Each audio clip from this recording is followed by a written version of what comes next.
meine Frauen und Männer waren an einem Bahnhof, dem Bahnhof Emmerich.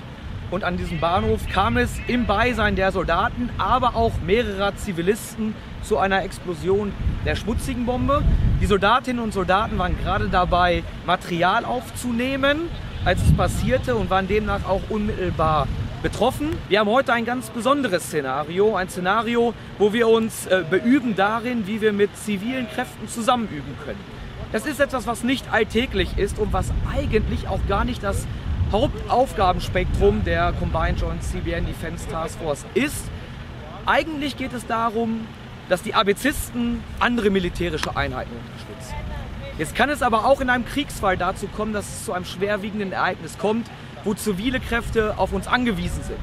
Und das war in diesem Fall so, und wir hatten die Möglichkeit, Ressourcen dort einzubringen, denn sie waren verfügbar in der taktischen Lage. Und demnach haben wir das getan. Es handelt sich um eine sogenannte Dirty Bomb, eine schmutzige Bombe, also eine Bombe mit atomarer Beiladung. Diese Beiladung hat zu umfangreichen Verletzungen, natürlich durch die Explosion, aber auch die Beiladung geführt.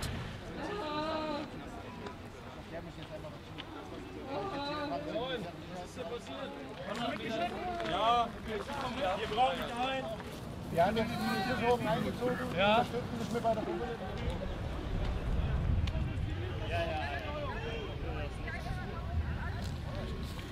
Meine Kräfte stimmen sich gerade aktuell mit der zivilen Einsatzleitung ab. Das ist durchaus herausfordernd. Sie können sich, denke ich, vorstellen, dass 8 Nationen erstmal untereinander Verbindung haben müssen. Die Sprachbarriere ist da, das übt uns. Und jetzt auch noch den Schritt zu gehen aus den 8 Nationen in das Zivile, in die zivilen Hilfsorganisationen, Einsatzorganisationen rein, das ist der zweite große Schritt.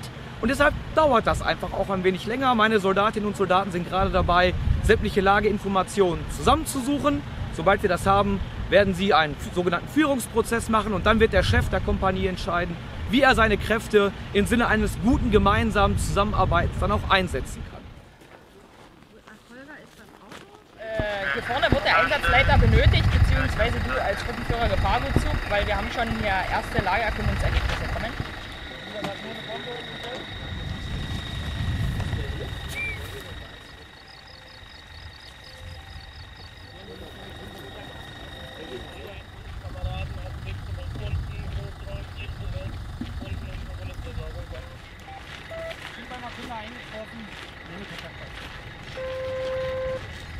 Okay. Ja, brauchen euch. Und von 14 Soldaten werden sie momentan versorgt.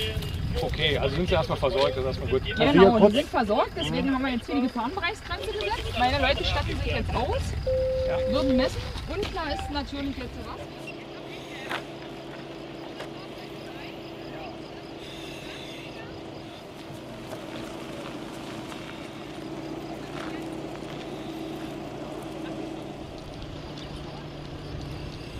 Das haben wir so verstanden. Wir arbeiten uns jetzt von außen an die nächsten Messpunkte heran.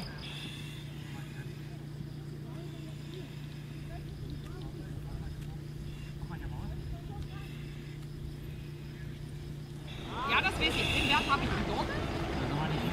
Gut. Ja.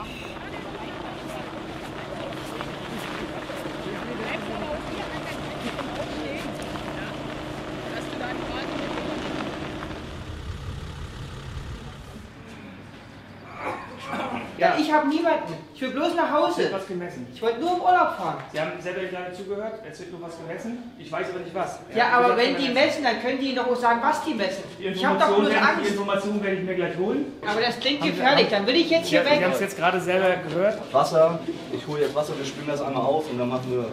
Ja.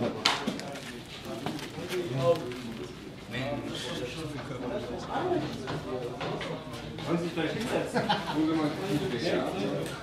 Was? Hinsetzen! Wollen Sie gleich hinsetzen?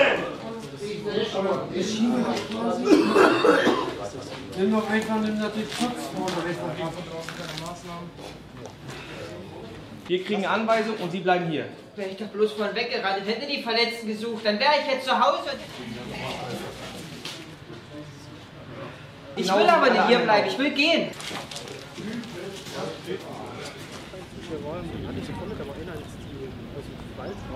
Ich habe einen, der will abhauen. Hier, kommen Sie mal bitte ran. Ich gehe da nicht wieder hin. Ich muss dafür sagen, dass wir die dann gleich einmal rübersetzen. Bis damit.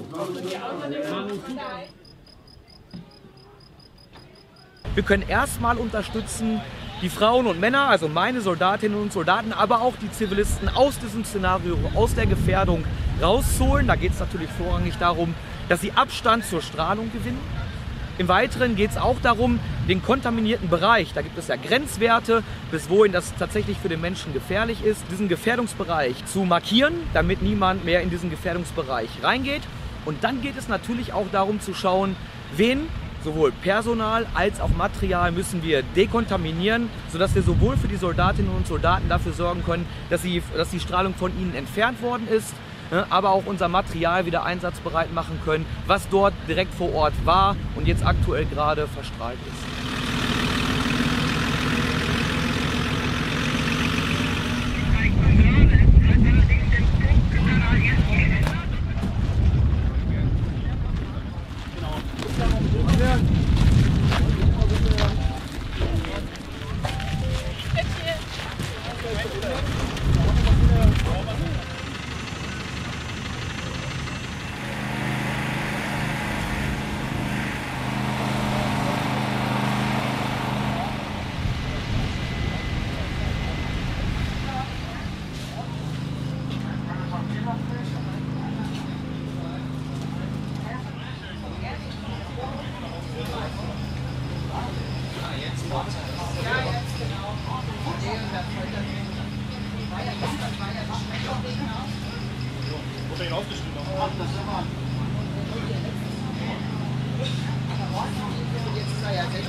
Was? Nee, das kommt hier rum.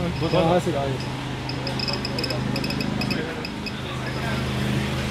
Wir sind hier auf dem Truppenübungsplatz Oberlausitz und haben heute die Möglichkeit bekommen, gemeinsam mit der Bundeswehr an einer Ausbildungsmaßnahme teilzunehmen. Wir, das sind die Katastrophenschutzzüge des Landkreises Görlitz, medizinische Komponenten und Gefahrgutkomponenten.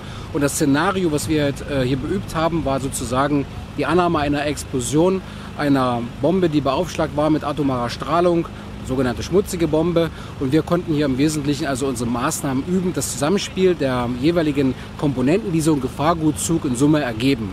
Bestehend aus der Erkundung, der Bearbeitung des Sachverhalts, der Dekontamination und der medizinischen Versorgung im Anschluss. Insgesamt haben wir auch heute das erste Mal die Möglichkeit gehabt, so intensiv mit der Bundeswehr und noch dazu mit einer internationalen NATO-Gemeinschaft zusammenzuarbeiten. Also was auch eine besondere Herausforderung, aber auch ein besonderes Ereignis für uns ist. Das Gelände, auf dem wir hier sind, ist dafür wunderbar geeignet. Also eine durchaus spannende und ereignisreiche Sache. Jeder bringt so seinen Teil mit. Die militärischen Komponenten sind so spezialisiert. Wir bringen unsere Zivilkomponenten mit aus dem Bereich der Feuerwehr und versuchen da ein Stück weit zu connecten. Und genau das ist Stand jetzt, nach mehreren Stunden des gemeinsamen Arbeitens sehr, sehr gut gelungen. Und die Erkenntnisse, da vielleicht ist noch ein bisschen früh, aber wir merken natürlich, dass wir erstens diesen Austausch auch weiter forcieren müssen, weil wir nicht so oft miteinander interagieren. Zweitens merken wir, dass die Bundeswehrseite oder die Armeeseite insgesamt ein großes Interesse an unserer Bearbeitung hat, wie wir also in dem zivilen Leben Dinge bearbeiten. Und natürlich haben wir auch lehrreiche Momente, wo wir technische Komponenten sehen, die wir auf der Feuerwehrseite so nicht haben. Und für uns aber als, sagen wir mal, insgesamt Ergebnis war auch heute nochmal der Fokus auf der verletzten Versorgung, auf der verletzten Dekontamination. Das haben wir noch nie geübt und da gibt es spezielle Möglichkeiten, auch im Freistaat Sachsen. Aber wir als Landkreis Görlitz haben heute mit unseren Komponenten mal trainiert, wie weit kommen wir denn im Rahmen der verletzten Dekontamination.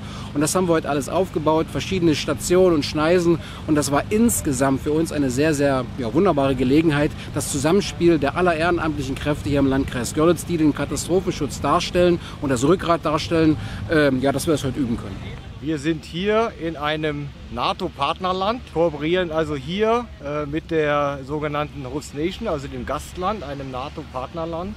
Und letztendlich ist jedes Land in seinem eigenen Territorium für den Schutz ziviler Kräfte zuständig und koordiniert das.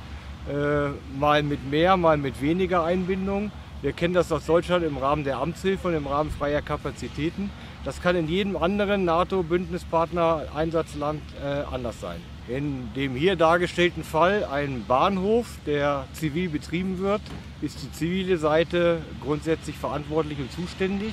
und hat auch hier, wie dargestellt, ist auch auf uns quasi zugegangen.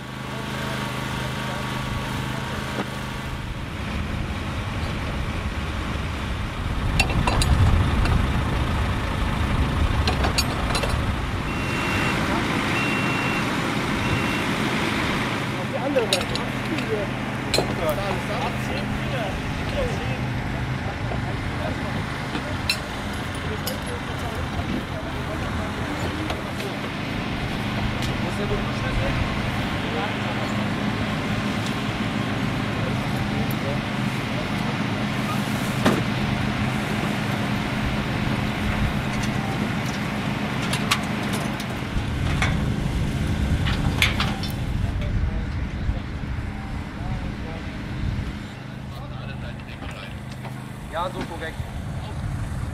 Klar.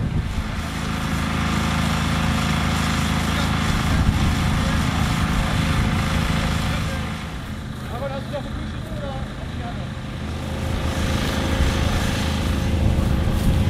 Komm schneller!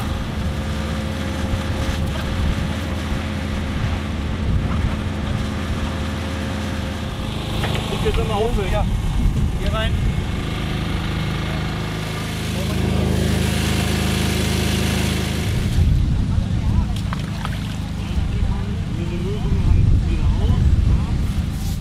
So, jetzt den anderen, warte. Einmal hoch.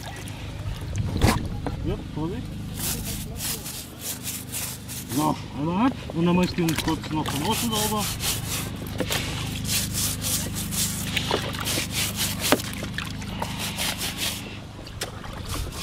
So, perfekt. Gehen wir einmal ins Wasser weg. Genau. Da spülen wir jetzt einfach nur mit Wasser die Lösung klar, die wir drin haben.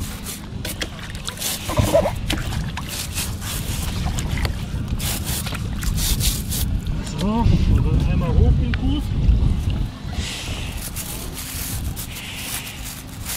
So, den anderen nochmal. So.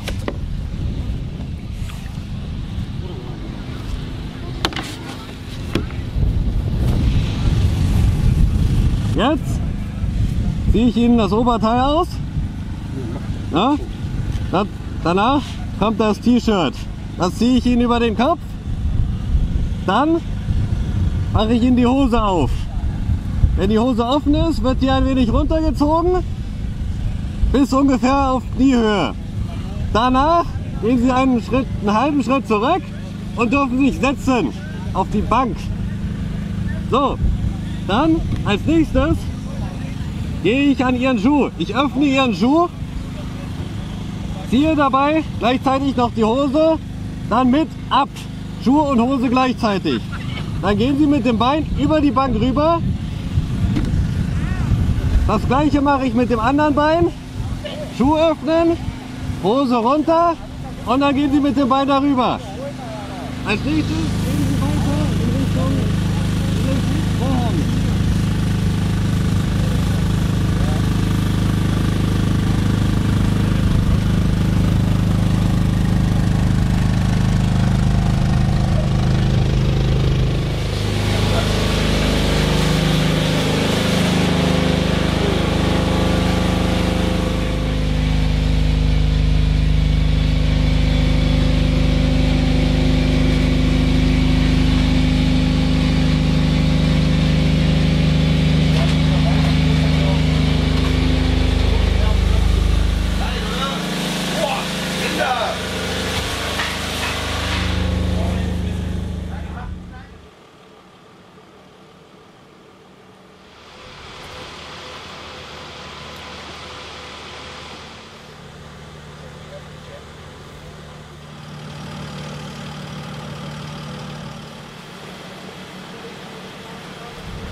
Okay, your guy's okay. Any injury?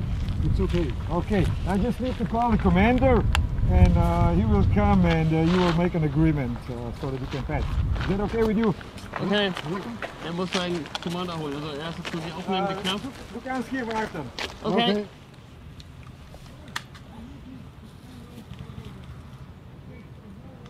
Yeah, I just need to check for contamination. Okay, hands.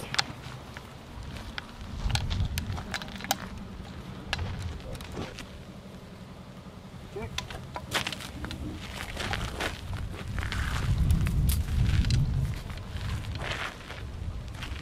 Alpha tutte delta, spam.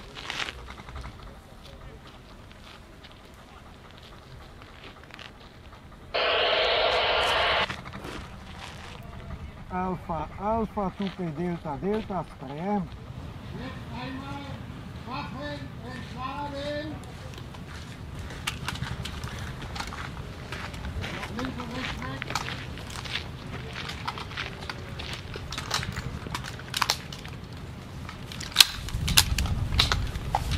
Die ersten beiden.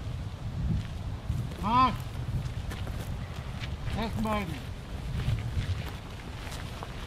Der Rest rückt auf.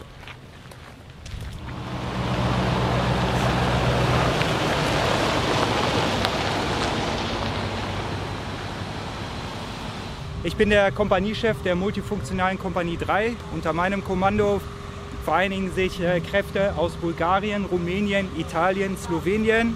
Die werden ergänzt und geführt durch ein deutsches Element einer Kompanieführung. Wir sind hier Teil unserer Kompanie, der CJ Siberian Defense Task Force. Und unser Auftrag heute war es, im Rahmen einer zivil-militärischen Maskallage Kräfte zuzuführen, in der engen Zusammenarbeit mit dem sogenannten Incident Commander, das ist das Führungselement ganz oben drüber, zivil, diese Lage zu bewältigen. Dazu hatten wir den Auftrag, in Summe 70 Personen und bis zu 16 Fahrzeuge zu dekontaminieren. Zur reinen Operationsanlage, wir sind hier anmarschiert, haben den Raum erkundet, haben uns dann mit Blick ins Gelände dafür entschieden, diesen Dekomplatz einzurichten. Dekomplatz steht für Dekontaminationseinrichtung im militärischen Sprachgebrauch und folgt dem Prinzip, dass der Dekomplatz ins Gelände gelegt wird und wir zwei Linien, sozusagen zwei separate Bereiche haben, die strikt voneinander zu trennen sind, um eine sogenannte Kontaminationsverschleppung und eine sogenannte Trennung des weißen und schwarzen Bereiches zu erreichen. Was ist das Ziel des Dekontaminationsplatzes? Die kontaminierten Kräfte zuführen, gewissermaßen in möglichst schneller Zeit aus ihrer Ausrüstung zu befreien, von ihren Fahrzeugen absitzen zu lassen, zu dekontaminieren und am Ende wieder einsatzbereite Kräfte bereitstellen zu können.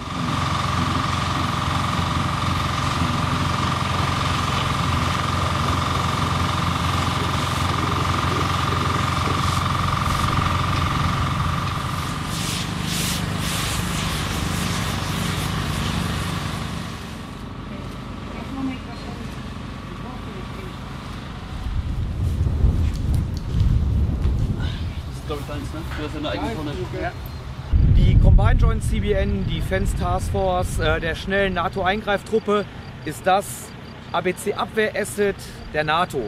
Damit ist die NATO in der Lage, auf ein ABC-Ereignis weltweit und sehr schnell zu reagieren. Um das mal mit Zahlen, Daten und Fakten zu hinterlegen, es handelt sich hier um ca. 700 Soldaten, um über 400 Fahrzeuge. Es handelt sich um Soldaten aus ca. 10 Nationen. Es sind Soldaten aus Bulgarien, aus Slowenien, aus Rumänien, Deutschland natürlich in dem Fall. Wir haben Frankreich mit an Bord, unter anderem auch Italien, Spanien, also aus ganz Europa. Und natürlich ist es sehr wichtig, dass ein solches wichtiges Asset, eine solche Eingreiftruppe dann auch regelmäßig gemeinsam übt, einfach weil wir aufrichtig und gut vorbereitet sein wollen, bestmöglich vorbereitet sein wollen auf einen Ernstfall. Wir haben hier Verantwortung, eine multinational aufgestellte Kompanie, Interoperabilität, hier ein großes Thema und auch durchaus gelebt. Und für mich persönlich als Kompaniechef ist das die beste Gelegenheit, die ich jemals hatte, multinationale Kräfte zu führen. Für mich eine äußerst zweckmäßige und gewinnbringende Übung.